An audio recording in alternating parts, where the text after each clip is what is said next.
মন্দিরে ভাঙচুর করে শিবলিঙ্গ চুরি, চাঞ্চল্য এলাকায়। ঘটনায় গ্রেপ্তার অভিযুক্ত। মন্দিরে মা শীতলার মূর্তি ভেঙে পাশে থাকা শিবলিঙ্গ চুরি করে ঘটনায় চাঞ্চল্য ছড়ায় বাগদা থানার মালিপোতা বটতলা এলাকায়। ঘটনার তদন্তে নেমে অভিযুক্তকে গ্রেপ্তার করেছে পুলিশ। পুলিশ জানিয়েছে, ধৃত ব্যক্তির নাম অশোক ঘোষ, বাগদা থানার মালিপোতা এলাকায় বাড়ি। বনগাঁ জেলা পুলিশ সুপার জানান, শুক্রবার সকালেই পুলিশের কাছে একটি খবর আসে, ওই এলাকায় এক মন্দিরে একটি মূর্তি ভাঙা হয়েছে এবং মন্দিরে থাকা শিবলিঙ্গ নিয়ে গিয়েছে। এরপরই পুলিশের তরফে তদন্ত শুরু হয়।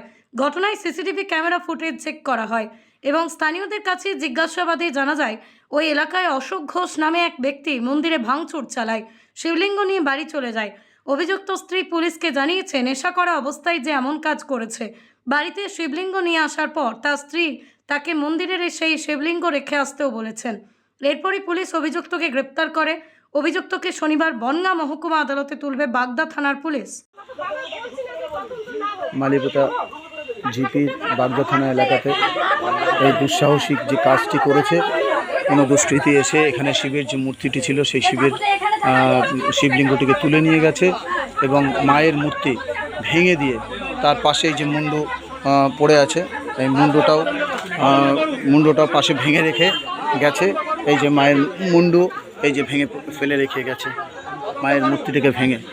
এই যে আমরা এখানে পুলিশ এসে এটাকে ঢেকে রেখেছে। এখান থেকে যে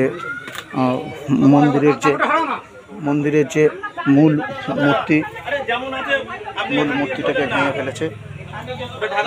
আর এখানে শিবলিঙ্গটি ছিল, এই যে শিবলিঙ্গর জায়গাটি, শিবলিঙ্গের এই যে ত্রিশূলটি রয়েছে, কিন্তু শিবলিঙ্গ এখান থেকে চুরি করে নিয়ে গেছে কেউ রাত্রেবেলায়। কে যে কী করেছে জানি না, এটা ঠিক নেই, এটা অস্বাভাবিক একটা কাজ হয়েছে। এই কাজটি কখনো এলাকার লোক মেনে নিচ্ছেন না।